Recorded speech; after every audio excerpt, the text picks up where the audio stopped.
The Lunchroom on RCI. Food for thought. The station that gives you, more lunch.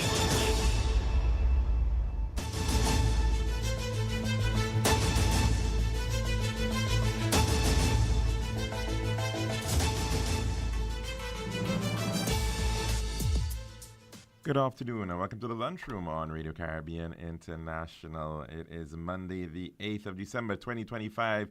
We're on to program number 1498 of the Lunchroom, and I'm your host, Calix George Jr. Now, of course, in addition to 101.1 FM radio, you can also get us at our website. It is rcistlucia.com. And we are also up and running on our Facebook Live feed. Just search for the official page of Radio Caribbean International. You also have the option of checking us out on YouTube. And if you want to call in to tell us what's on your plate today, the number to do so, it is 452-3046. Again, 452-3046. Some history for today. Going way back to the year 1863 in the United States, Abraham Lincoln issued his amnesty proclamation and plan for the reconstruction of the southern states. 1941, on this day, the United States and Great Britain declared war on Japan, with the United States entering World War II. On that same day, U.S. President Franklin Delano Roosevelt delivered his famous speech, his Day of Infamy speech, to a joint session of Congress a day after the bombing of Pearl Harbor. In the year 1965, on this day, Pope Paul VI closed the final session of the Second Vatican Council, an influential ecumenical council that significantly modernized church practices. 1966, on this day, the United States and the USSR reached an agreement on a treaty to prohibit nuclear weapons in outer space. It was known as the Outer Space Treaty, which was signed the following month. In 2004, on this day, the Cusco Declaration was signed in Cusco, Peru, establishing the Union of South American Nations. And in 2024, on this day, Syrian dictator Bashar al-Assad resigned and fled to Russia, to Moscow, after rebel forces swept into the capital of Syria, Damascus. We now head on to our dish of the day. Every bed in our hospitals tells a story of someone's mother, someone's brother, someone's friend. And when that story of care is complete, it's time for the next chapter, home. But too often, discharged patients are left waiting hours, days, weeks, sometimes months, not because they want to stay, but because no one comes. We understand life gets busy, but every extra day they wait means another patient, perhaps in pain, perhaps in crisis, can't get the bed they desperately need. So when the call comes that your loved one is ready, please be ready too. Pick them up, bring them back to the comfort of family, where healing truly continues. Because caring doesn't end at discharge, it continues with you. A message from the Ministry of Health, Wellness and Elderly Affairs. Serving now, the Daily Dish. And welcome back to the Lunchroom here on Radio Caribbean International. Now, of course, today we want to send out some greetings to the Archdiocese of Castries. It's actually their main feast day for the parish of the cathedral parish, the Feast of the Immaculate Conception, December the 8th. So we want to, of course, wish all in that parish all the best. Of course, it's a main feast day for them. Now, over the weekend, even before that, last week Friday, we saw the Prime Minister being sworn in, and that happened at Government House in the evening.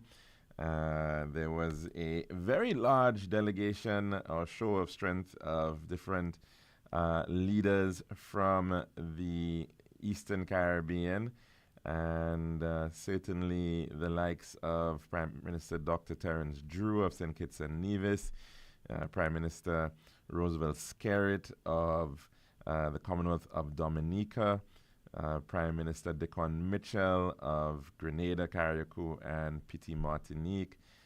We saw Prime Minister Gaston Brown of Antigua and Barbuda, as well as Prime Minister of the Republic of Barbados, the Right Honorable Mia Amor Motley, as well as former Prime Minister of St. Vincent and the Grenadines, Dr. Ralph Gonsalves, all being present for that swearing-in ceremony for Philip J. Pierre, as he has, in fact, been returned to office, the first Prime Minister in 24 years here in St. Lucia to have, in fact, been able to return to office. And that goes to show how long we have been on a bit of a seesaw in terms of representation, and certainly a significant achievement there by the Prime Minister. And of course, those other visiting Prime Ministers coming to show their support at this rather remarkable achievement. Quite often you would have heard that the tendency in political space is that once there might be a big swing to a ruling party, that party's popularity tends to wane over time and begins to drop off. And that's the norm. But in this time around, in fact, the reverse occurred here in St. Lucia. It would appear that Philip J. Pierre's Labour Party, in fact, got more popular than it was in 2021. And, of course, they are pointing to the ability to deliver, the successes that have been achieved, particularly the balance between economic and social policies to be able to steer the ship of state has been done pretty well. And so, in fact, he was able to increase the margin of victory in this election. In fact, the margin of victory, 24.4%, was last seen back somewhere in 1997 when that election was won, also 16-1 result by the St. Lucia Labour Party, and it represented 23.3% margin of victory there. So certainly seems like a repeat of 1997, albeit though very different, because of course in 1997 the United Workers' Party was the party, the incumbent party. The Labour Party was in opposition, and they were able to generate that swing away from the United Workers' Party, which had in fact been around since 1982. And so this time, of course, very, very different in that sense. A party that has been around for a term being able to increase its lead. And I think we did speak to some of the results sometime last week.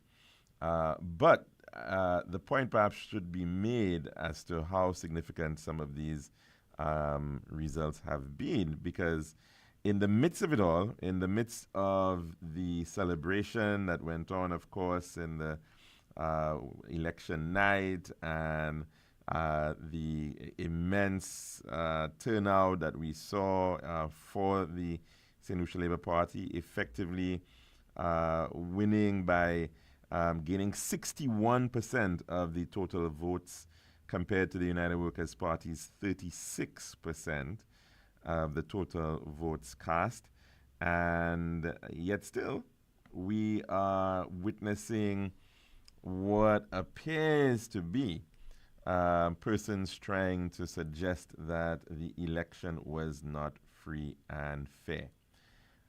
These claims are rather curious, to say the least, and appear to be focused on the matter of the electronic system that is utilized for effectively just bringing all the information into one space online and being able to share it very, very quickly with everybody about. And now, for some reason, persons who perhaps should know better have taken this platform and are somehow suggesting that the platform is bringing forward some level of electoral fraud. Now, if anybody voted in the elections on December the 1st, they would, of course, have noted that they went into an election polling station and they were given a physical ballot upon which they were expected to make a physical mark on that ballot indicating where they wanted to put their X or their vote. And that physical ballot was put into a box, that ballot box.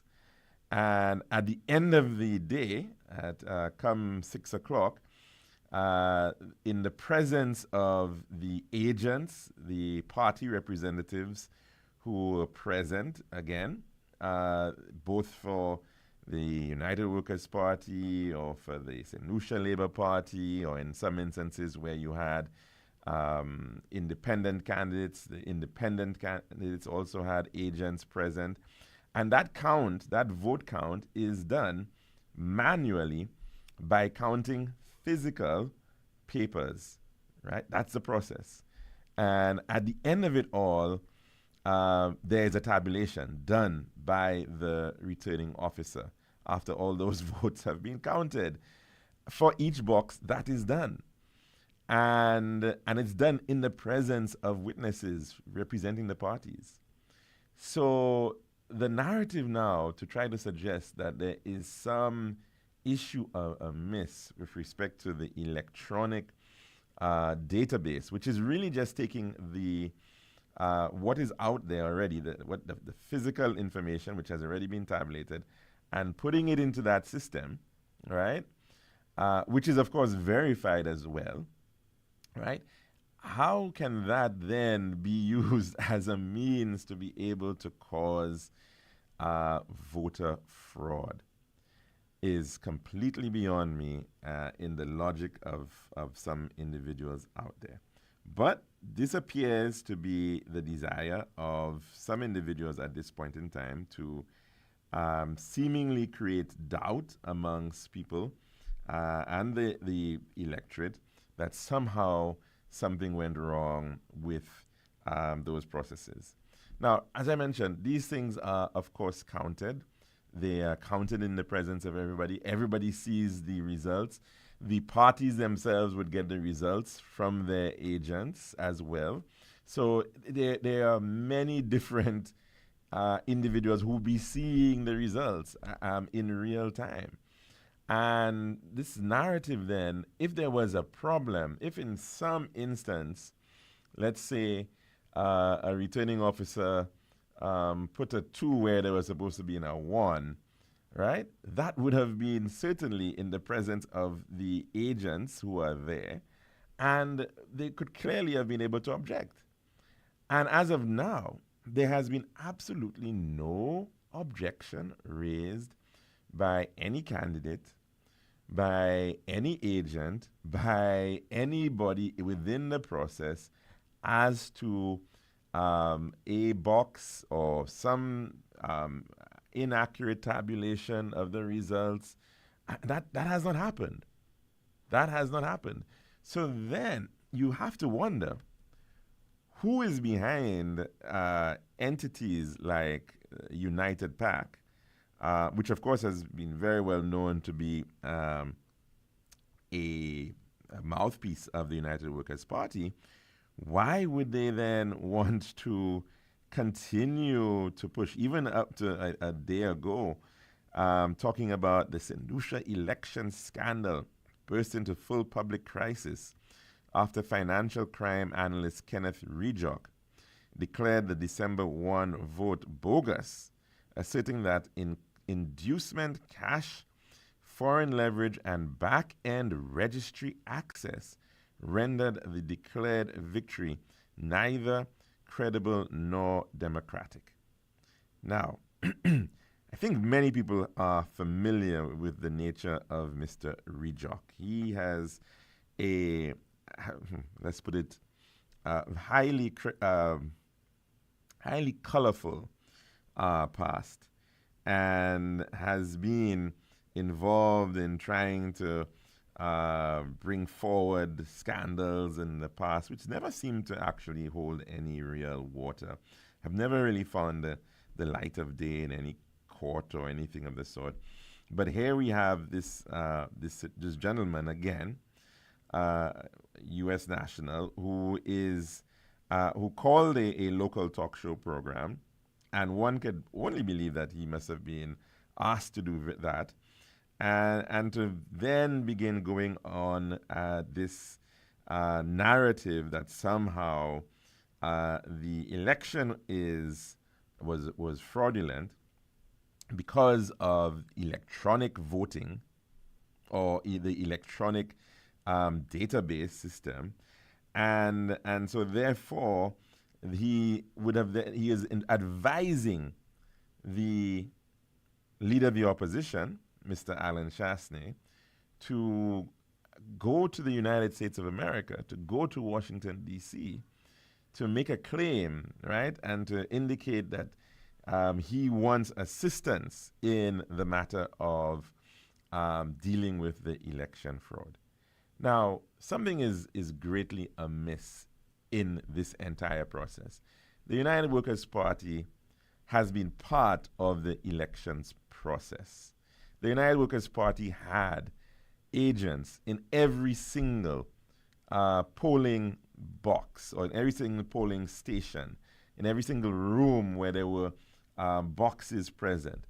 They had agents present there. They had agents present at every single count that occurred in the island for the December 1st general elections. So, and they have not made any claim. They have not made any formal claim towards any matter in respect of any inaccuracies in terms of tabulation or in terms of the counting of the votes, nothing of the sort. We saw one recount, and this was a mandatory recount under the Elections Act, because once there is a margin of error, I think below 3% of the votes cast, if one person wins by less than 3%, then it triggers an automatic election the following day. And that occurred in the case of Dennery South. There was, in fact, just one constituency where the margin of error was less than 3%. In the case of Dennery South, I believe the margin of error was, the margin of victory, my apologies, the margin of victory was 1.3%, right? Dennery South. In effect, the incumbent, Mr. Alfred Prosper, originally won by 39 votes. And that went to a recount. And during the recount, of course, which was done in the presence of the candidates, Mr. Prosper was in fact able to pick up an additional 20 votes. Because part of the process of the recount is that you go through the rejected ballots. So, for example, in the case of Dennery South, there were 133 rejected ballots of the 3,084 ballots which were cast.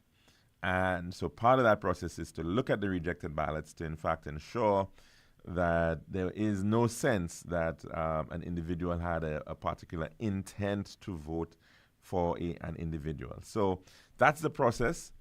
And he, in fact, was able to increase his lead by about 20 votes. So I think the final margin stood at 59 votes. But that was in the only instance in the entire, of all the 17 seats where that happened.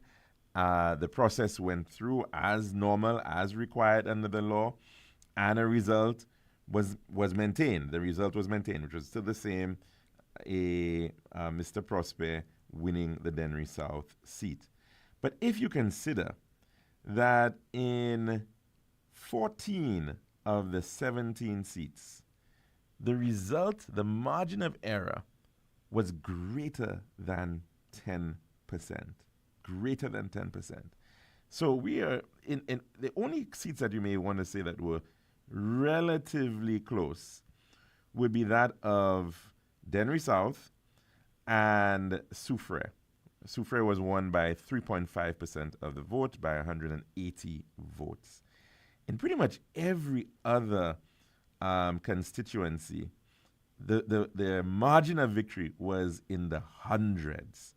Choiseul, which was the next smallest, so to speak, margin, next smallest constituency outcome, 424 votes. Ancillary canneries came after that, 592 votes. Micoud North, 606. And then you had Dennery North, 766.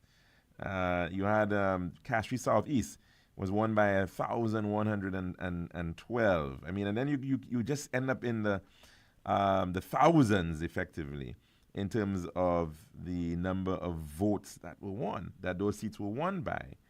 So I'm not sure exactly, why would there be this attempt by operatives of the United Workers' Party involving individuals like Mr.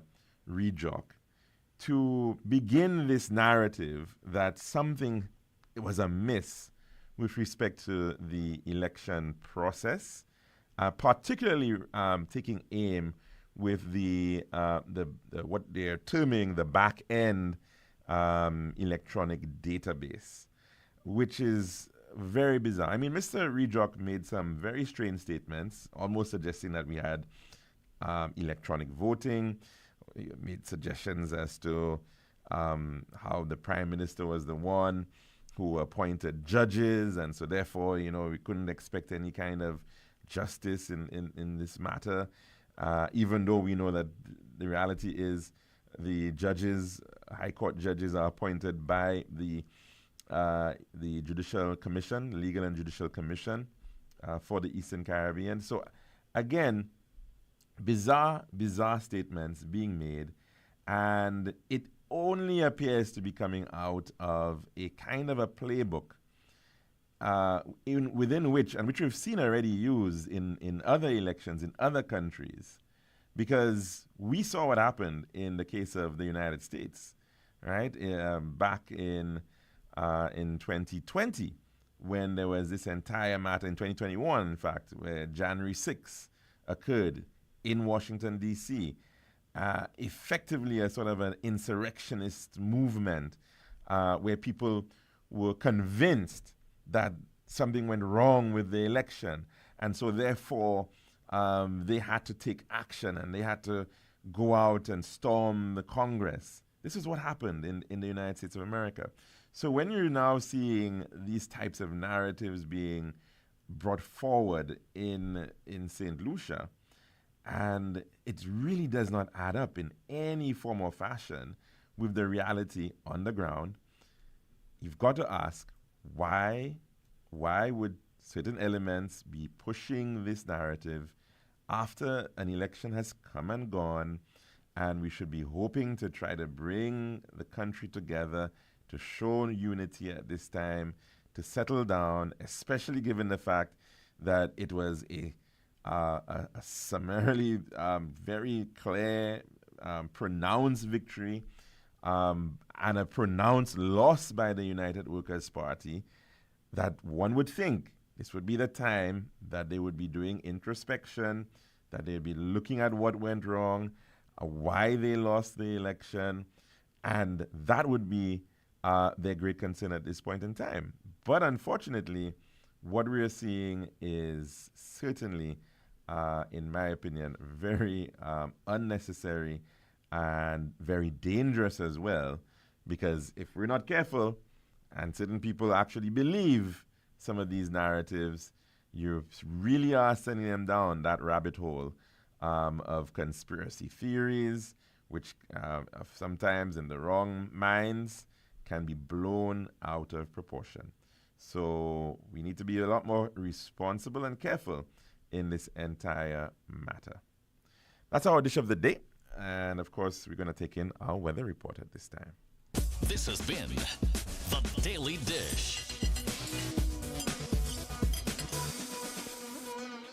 Every bed in our hospitals tells a story of someone's mother, someone's brother, someone's friend. And when that story of care is complete, it's time for the next chapter, home.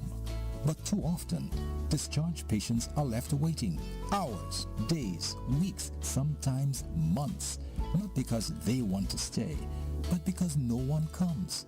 We understand life gets busy, but every extra day they wait means another patient, perhaps in pain, perhaps in crisis, can't get the bed they desperately need. So when the call comes that your loved one is ready, please be ready too.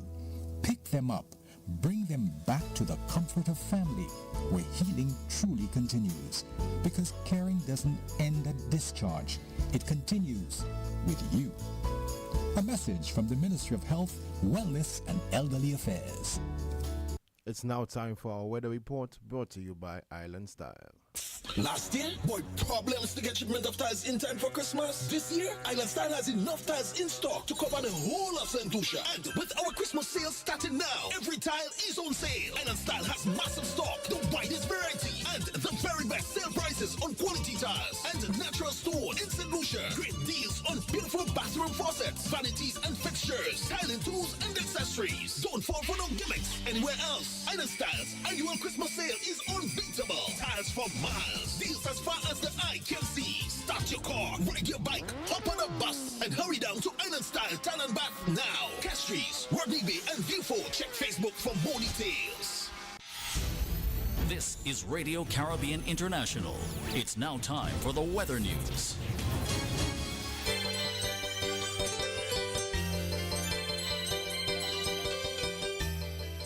And the forecast for St. Lucia Valley for the next 24 hours. Winds will be blowing from between the east and east-southeast near 23 miles per hour or 37 kilometers per hour. Weather partly cloudy and breezy, becoming cloudy at times with brief light to moderate showers this afternoon. Fair to partly cloudy and breezy with a few isolated showers thereafter. The forecast for the Lesser Antilles: partly cloudy to breezy, becoming cloudy at times with brief scattered showers over the Windward Islands. Elsewhere, fair to partly cloudy and breezy with a few showers. Your weather summary: the tropical high pressure system will maintain a moderate to brisk easterly winds and local rough seas across the region during the next few days. A weak to low level trough will cause some light to moderate showers over the Windward Islands during the forecast period. However, mostly dry and stable conditions are expected over and remain the remainder of the region.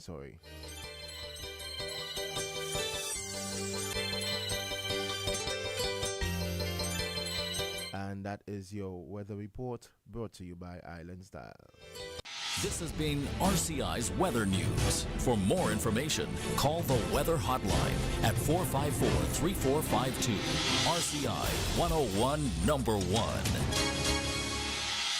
Last year, boy, problems to get shipment of tiles in time for Christmas. This year, Island Style has enough tiles in stock to cover the whole of St. Lucia. And with our Christmas sale starting now, every tile is on sale. Island Style has massive stock, the widest variety, and the very best sale prices on quality tiles and natural stone in St. Lucia. Great deals on beautiful bathroom faucets, vanities and fixtures, tiling tools and accessories. Don't fall for no gimmicks anywhere else. Island Styles annual Christmas sale is unbeatable. Tiles for miles. Deals as far as the eye can see. Start your car, ride your bike, hop on a bus, and hurry down to Island Style Town and Bath now. Castries, Rodney and Viewfort. Check Facebook for more details.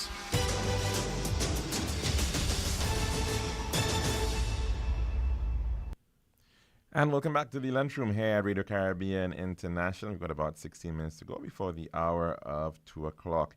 And the number to call in to tell us what's on your plate today, it is 452-3046. Again, 452-3046. Now, over the weekend as well, there were a couple events happening. On Sunday, there was the graduation ceremony for the South Lewis Community College that happened at the Royalton Conference Room. And we'll speak about that in just a bit, but let's take in our first call for the day. Good afternoon. Welcome to the lunchroom. And what's on your plate today? How are you doing, caller? Wonderful.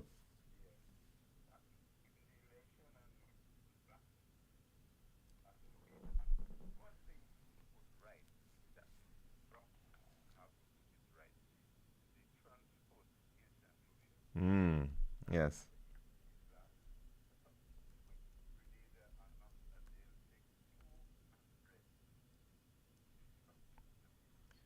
Sorry, I didn't catch that. You said Grenada will?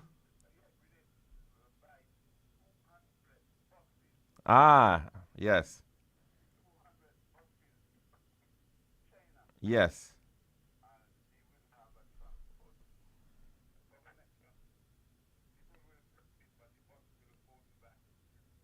Mm-hmm. Mm-hmm. Mm-hmm.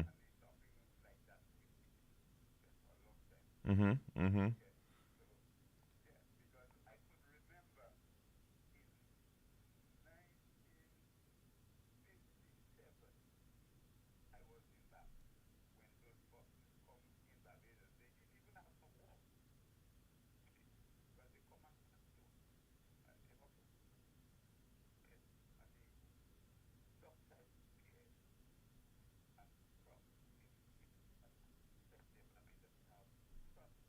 Right.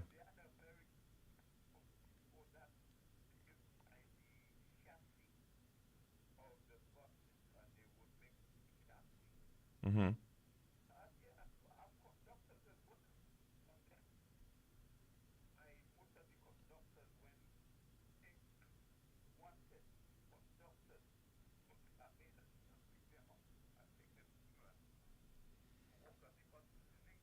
Right.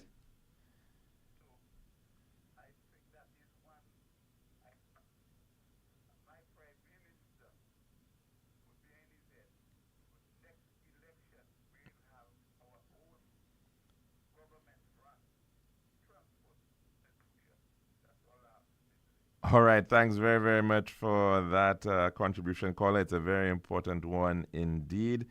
Public transit is a hallmark of a modern society. If we want to be able to have, I mean, and this is the thing, we are very much okay with heading to London or New York, and we expect to take public transport. We expect that at some point we're going to have to be on the subway, the tube, the metro, the bus system, whatever the case may be.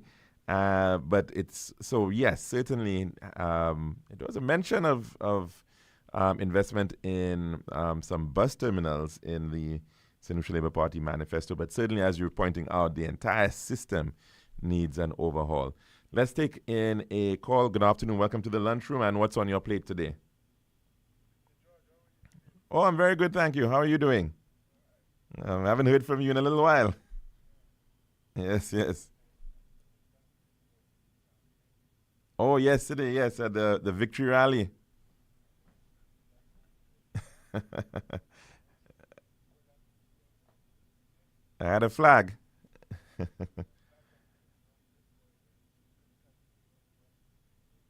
I don't know if I was whining, caller. You'll get me in trouble, But okay, go ahead. Yes, yes. But it was very good, though. Very good turnout, certainly.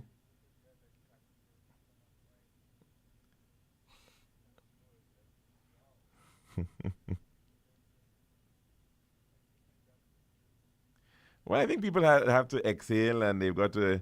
I mean, obviously, it's a period of jubilation. So, and there are a lot of people who are very, very happy that we can now see a continuation of a good government. I take it you were taking everything in from the comfort of your home. Mm-hmm.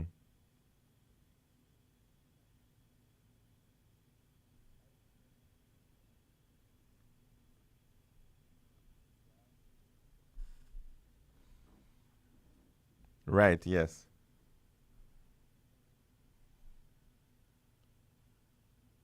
No.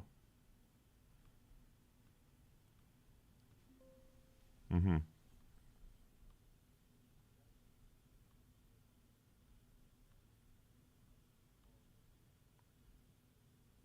That was never a ministry. No. I would think so. Yes. We've seen that title given over the years, maybe not necessarily in St. Lucia, but I know in some other jurisdictions we've seen this title of people's empowerment. Uh,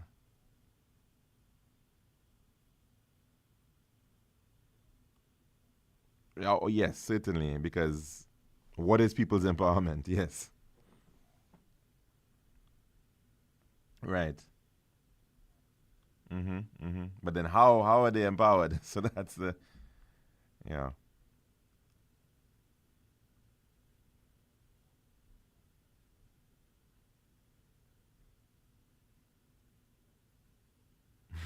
Well, like you said, it all depends on what that means, on what people's empowerment is. Yes, yes.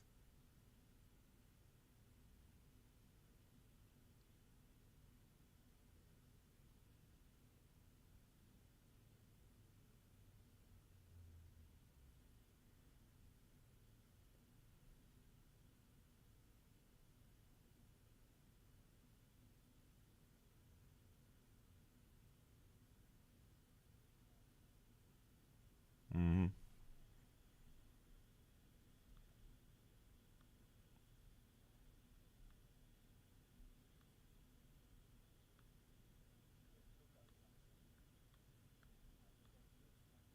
Right.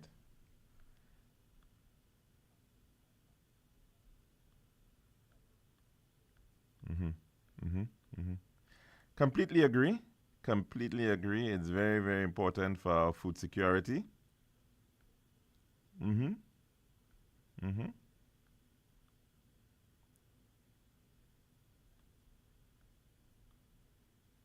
Mm-hmm.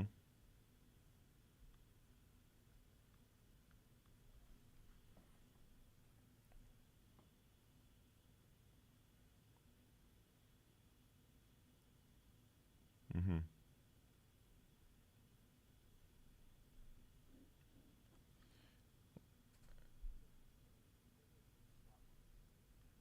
Mm-hmm. Mm-hmm.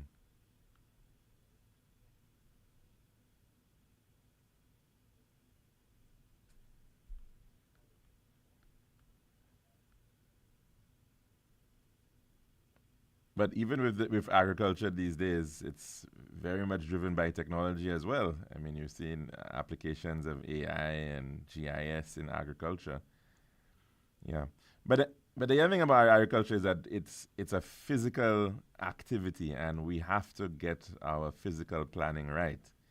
We're seeing way too much of our agricultural land being lost for other uses. We're not really doing a good enough job in terms of conserving those agricultural lands and ensuring that they are put into use. So it's I mean, we know our topography. We don't have that much. We don't have that much great agricultural land. So what we do have, we do need to ensure that it remains. You know. Yes, yes, caller.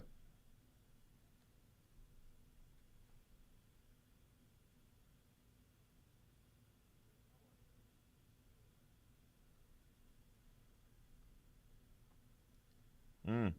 Mm.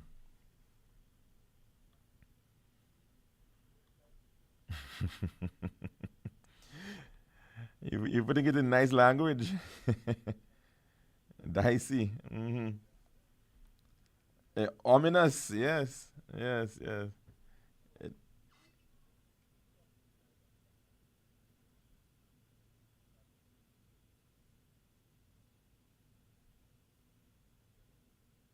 yes. Yes. We just spoke about that. Rejock.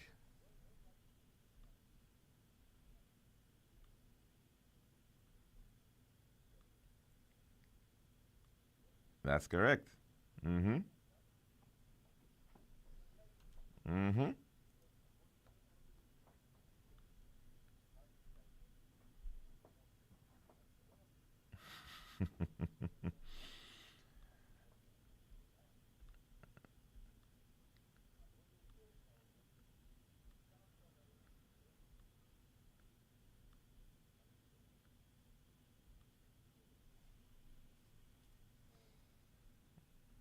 Mm. Mm-hmm. Well, you saw the swearing in ceremony, and you saw the leaders, the regional leaders who were here. So I think there was a statement that they wanted to make. It seems in terms of them all coming to be present together. Um, give, given the atmosphere of what is going on. Mm.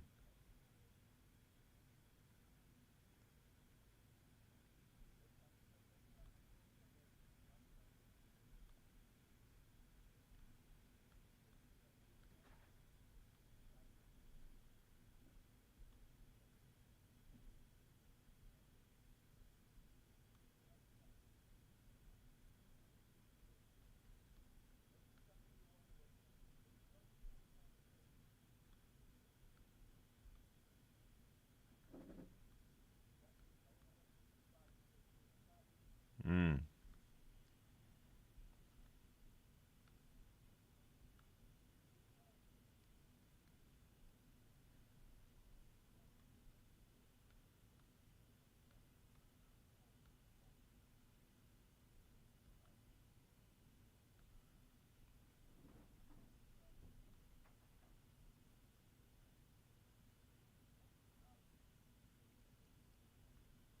Well, we've seen that in the past, certainly.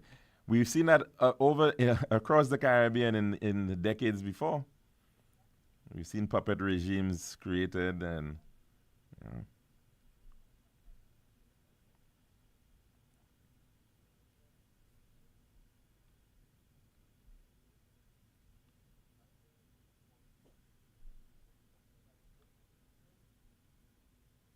know,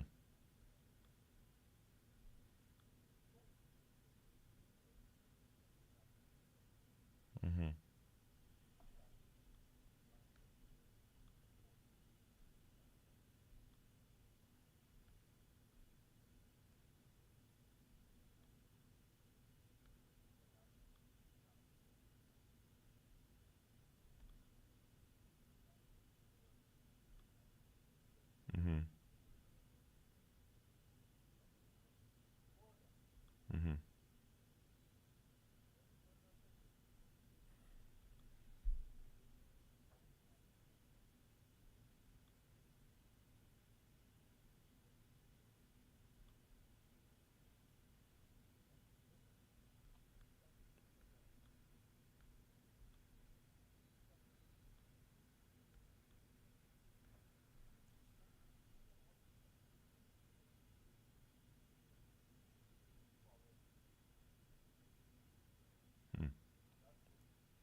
Thanks very much for that call, certainly. And have a good one. Have a good one. Thanks. Take care. Thank you. Very good as well. Very good. He attended. Yes, he did. He did attend. Maybe not. Although, no, I think somebody did say that he was seen, but I don't know. Maybe you didn't catch him, but he was there. He was there. All right. Thanks very much, caller. Have a good one. And, of course, that is certainly a matter of concern as we head into the new year as to how things are going to continue to pan out with respect to Venezuela and the build-up of U.S. military forces in Venezuela. So it is certainly very interesting as it is now. Still no resolution, for example, in terms of the war in Ukraine. That has been going on since February of 2022, and we're looking at going into another year very soon, and it's still we're seeing the fallout of that as well. We had a President Trump who came in and said he was going to solve it all in 3 days? That, of course, has not happened. And but he is seemingly interested in picking up a new war in Latin America, and so that one will be very interesting to see how that plays out. Some have suggested that it seems almost like the U.S. equivalent of Ukraine in some regards, in the U.S.'s back door. Great resources, great mineral resources, largest proven reserves of oil in the world, that of Venezuela, and of course the issues of instability there, and of course since the rise of Hugo Chavez and now Maduro, the United States has not seen very kindly towards Venezuela. And it's some of its allies, like Cuba, for example. So it is certainly going to be a very tense next couple of weeks, perhaps, or months, to see how this matter continues to play out for the United States, and whether, in fact, they may very well take that great plunge in terms of actual military actions within Venezuelan space, within Venezuelan sovereign space. So we're going to have to keep an eye on that one for sure. Of course, this week we are going to be wrapping up our programming for the year. This should be our final week. So we'll be going up until Friday or thereabouts, Friday the 12th. Hope you can keep us locked on until that time. But hope you have a wonderful Monday, and we'll be back again tomorrow, God willing, for another program of The Lunchroom. I'm your host, Alex George Jr., saying goodbye.